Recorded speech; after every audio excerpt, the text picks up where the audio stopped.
Hey, this is Steven with Healthy Fit Club. Today we're going to talk about salt. Salt is a wonderful thing, but it gets a really bad rap, and I'll tell you why. There's different types of salt. There's table salt, which is what's giving all salt a bad rap, and then there's Himalayan sea salt, Celtic salt, salt that comes from the depths of the ocean, which is still sea salt, and they're not exactly the same as table salt.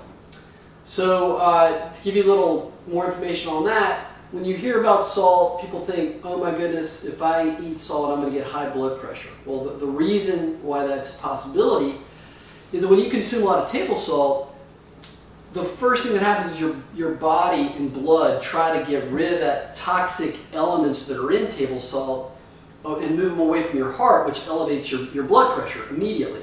It's not what happens to you when you consume sea salt.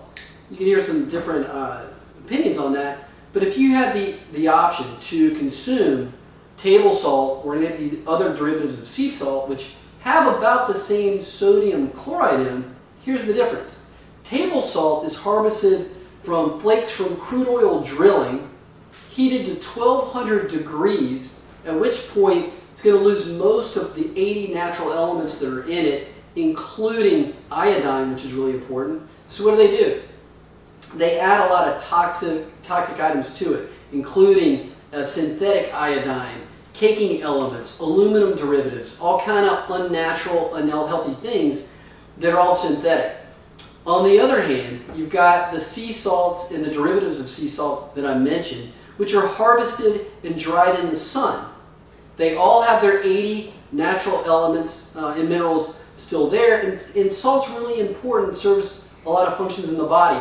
It stabilizes blood sugar. It helps with bone density, and it's really great for proper circulation. And it's an element that's really important for the proper mineral balance in just about all living things. So it's your choice. You can consume table salt or what I consider to be a much healthier version of salt. A lot of people will tell you, hey, they both have sodium chloride. Great, but what about all the other crap that's in table salt? Your choice. One's going to be healthy for you, in my opinion. One probably will not.